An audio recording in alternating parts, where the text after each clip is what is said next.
In this tutorial, we're going to be looking at the difference between the structure of alanine and the phenylalanine. On our previous video on the introduction to the amino acid, if you could remember, but in case I'm going to drop the link down below in the description section. So we said each amino acid share the same chemical core formula, but the only difference is simply in the addition group or the side chain group. And if you could also remember, we said the general formula for each amino acid, we're going to have the central carbon, which we also call it the alpha carbon. By our right hand side, we're going to have the carboxyl group. Our left hand side, we're going to have the amino group, and down here, we're going to have the addition group. At the addition group, notice that this is where things get juicy, because this is the only point or only place where each amino acid differs. And up here, we're going to have common, just a hydrogen. So let's take an example with the alanine first, before the phenylalanine. In the case of alanine, we're going to be using this same formula, or rather let me say, same formula, not technique.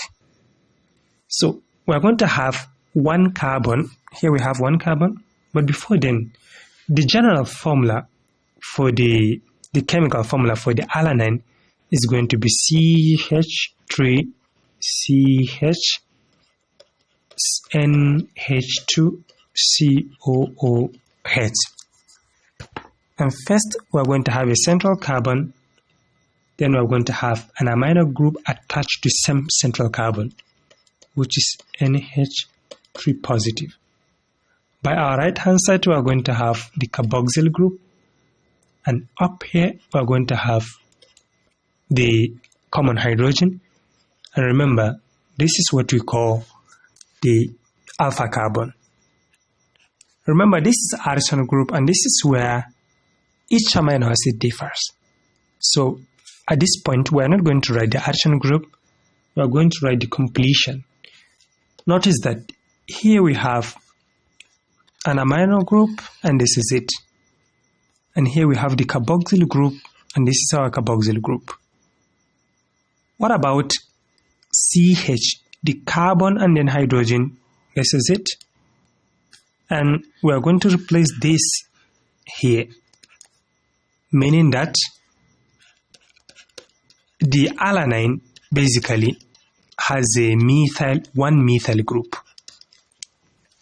What about the phenylalanine? So for the phenylalanine, this is the formula: C6H5CH2CH into bracket of NH2COOH. But let's rewrite it up here. We said it's going to be C6H5CH2CH into bracket of NH2COOH, which is the carboxyl group. So we are going to use the same protocol which we follow to write this one down. This is simple. First of all, we are going to put our central carbon.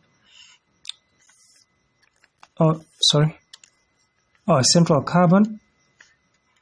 Then amino group attached to, let me use different color.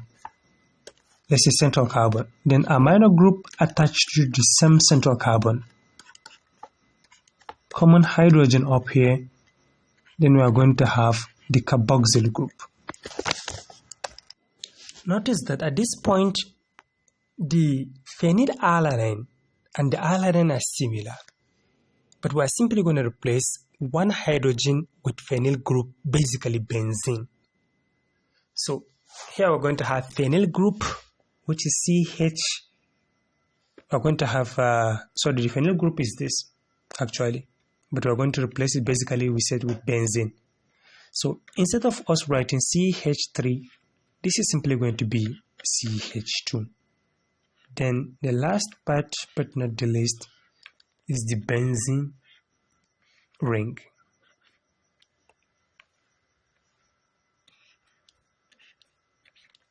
So let's look at the difference now. When it comes to side chain, notice that this is simply just one methyl. And for this, it's attached to phenyl group, attached to methylene bridge. What about the side length? Sorry, the chain length. This is shorter, and this is longer.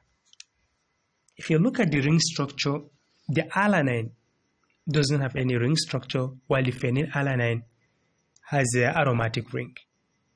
And notice that the function of alanine is simply involving protein structure and metabolism, while the phenylalanine is simply the precursor to neurotransmitters, example the dopamine and serotonin. So this is it for this problem. I hope you find it helpful. Thank you for watching.